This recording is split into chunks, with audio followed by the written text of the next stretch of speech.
Adema Igbo Chineke kalamacho ezima puliche Igbo de sameji mnaka na ebe ahi n'ugbu a na enweta onwego.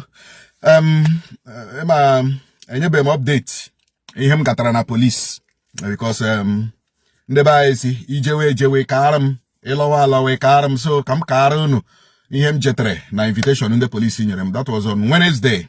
I went there, and of course, an office in the State Intelligence Department, SID. So I briefly met with the ACP, the judge, then Bagazam to the SP. An office here. Then after everything, I have to write a statement.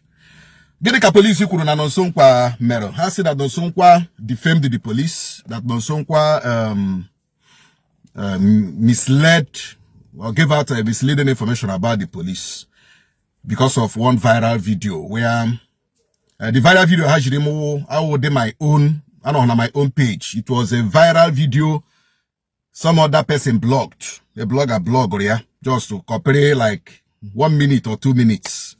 Out of like 10-15 minutes video mere. Onya ha copy eba ha copy we bro. Eba no na ekwu okwu nde involve allegedly n'ihe gbasara organ harvesting, police, the medical doctor, hotel and restaurants. Now, we have go share the video. I say yes, that is me. That is me speaking. That is my video. But that is not my page. That is not, and that is not the full video. So ask him Haga chota the full video. I want to chota the full video. Haga because all these victims, which are confessions and experiences they gave out, you know, and then they came to me also have their own voice notes. Have their own voice notes that I also play inside every video name about organ harvesting.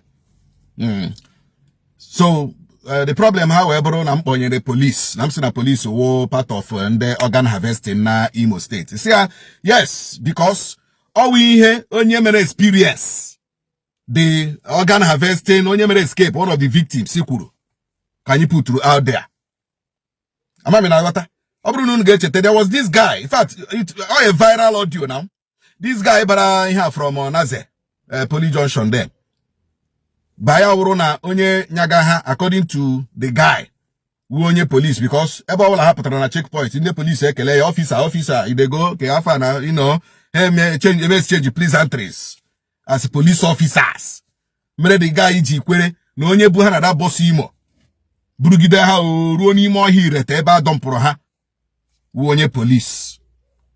Now police ka ikwuru anya akpọhụ Nigerian police, anya akpọhụ Imo State police, police. Now, has in a police, na police is police. Therefore, no defamation of character of the police and all the rest. See, okay, the problem with you people, did I try to confirm from police? They say, of course. In many occasions, I have called the PPRO, which the PPRO no they involve now one of the case of that little girl, Ebrule from Garden Park. Ebe wotezuru onwe ewu n'ime ohia Okigwe unu niile no here unu niile no mgbe mere interview unu niile no mgbe put that video out, and fortunately until the girl who onye police mechama connect aha with the PPRO. But the problem, the truth with the problem most of the times giving police information, they will not act on it. The truth, and they know. So when these people come, and I even encourage them, oh yeah, Kaiganu police, so that the police will have them back, that the police will turn them into suspects. Agabian you was here in your way now, before you know it now. How information about how was here the suspect. Before you know it, then when you can see the because I encourage them. Police has police. So we gave out our video for awareness, for sensitization. And then that can buy no to organ harvest in Imo State. Or the Comelagini, or the do sole, or we are called warrior. Oh, we are now. I need let on Imo State here. Every day, they want us in a broom, every day, every day, Imo State. Until Anyabia, hype where. Create your awareness, sensitize one day, Onyola was conscious of his movement and her movement. Onyola was conscious of environment. Namoto before give Bamo to give booze on yo, before give Bamo to give Pachapuaya, before give Bamo to give Legiania. We gave out. I said it in that video. That Rama Miwen a wind organ harvester, and they have started attacking Nosompa. I said that they have planned everything, my physical, my spiritual, where they hand down our plan ube. My stroke, every send the go when get it to ebony na on but okika bia monye dilemogia, nenyam gene, divine healing, ma ukre. Okunere wa na laje. Mba one day mo him gabi gaga, Nimo State, you will not understand it. I wish Shikaraka na ebu ogwe. And this Shikaraka na ebu ogwe will not work ikabia mabuderi ishi. Magana chinyere nwata ji awo ga-enye ya mbaso oji egwuye. Magana akụkata aka n'obi egosi ndị mmụọ ebe ndụ mmadụ. Okenye anaghị anọkwa n'ụlọ ewu amụọ n'ọgbịrị. Magana ebe ọbụla nwata na-ebe akwa atụ aka nne ya nọ ya nna ya nọrọ ya na nke bụ eziokwu na Chukwu okike abịa ma nọnyere m. So they now said defamation, this and that I committed cyber crime. See, you cannot teach me about cyber crime.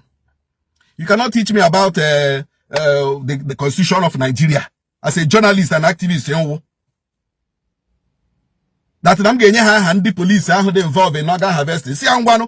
I can make on that hand the police they involved in the organ harvesting because when I have police I borrow. When police officer I borrow here. I borrow police.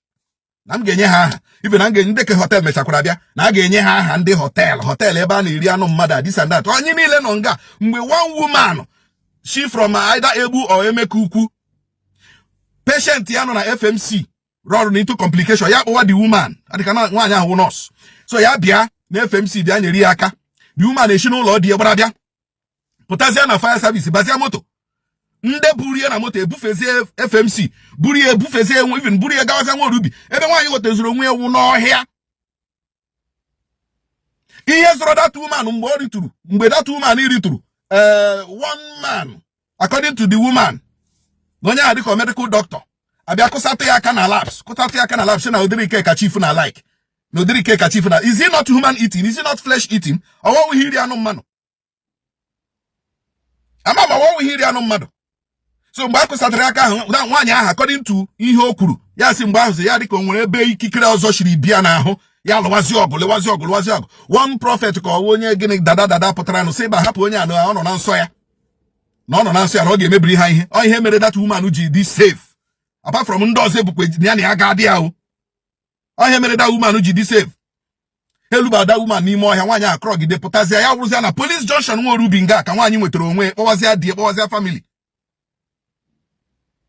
Ihe ọ dịghị ka forge. When the people ihe mere are alive. The other guy, mucharo na side ebo rata.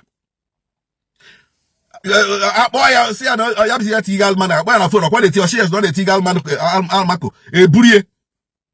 Ebo to zero we eba na bunda mado. Ebe mo goma here. Ebo mo tro nwie.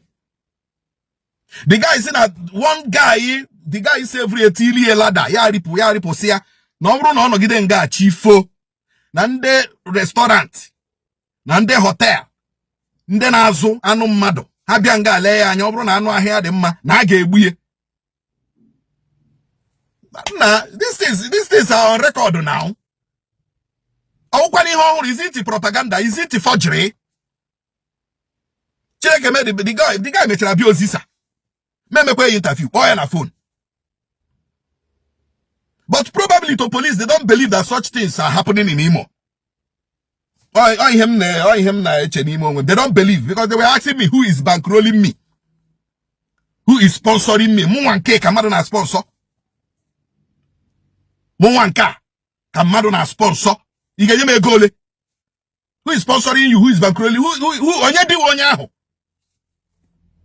Onye di na sponsor. Onye di ka bankroll li mu otu am no now. Except to Chukwu okike abiama. So, after everything, anye ekpebie that onwe ndị ha mere that they should report to me. Probably Saturday, right? Unu nwere ike biko. Ọ bụrụ na ị were a victim of this thing, apart from ndị kebra to me. Apart from ndị kebra to me, ọ bụrụ na ihe emeela gị ma na o meela onye ịma. Ihe ga-emedebere m wụ sendere m SMS. Sendere m message. Ma ọ wụ na WhatsApp, ma ọ SMS. Na my number. 0813-305-0089. Of course, onye ọbụla ji number nso nkwa. I will also paste it here. So, we are trying to bring about sanity and safety of life and property in Imo. I've told police, I am not your enemy. The impression when enemy, that is the problem you people have. Because there are a lot of information on Sonkwaji. But because of what they share activity on Sonkwa, merge the information. And that is the truth. That is the truth. Age information. People trust on Sonkwa, they need information. But to police na hota on Sonkwa as enemy. Therefore, can you talk me? I will hold my information now. You know, I've told them, if you people want to work with me, I will work with you as far as security of Imo is concerned, because security is everybody's what? Business. So by Tuesday, we are going there with 1 or 2 people so that they will know. No when you hear they can forge, because to them, I forge. Yeah. So I want to thank every Imolite who showed concern and every other persons who really called and also demanded to know what happened and what next to do. Chileke gojele minno. Kachukwu okike abịa magani hu gojibo anyị n'aha Jesus. Amen.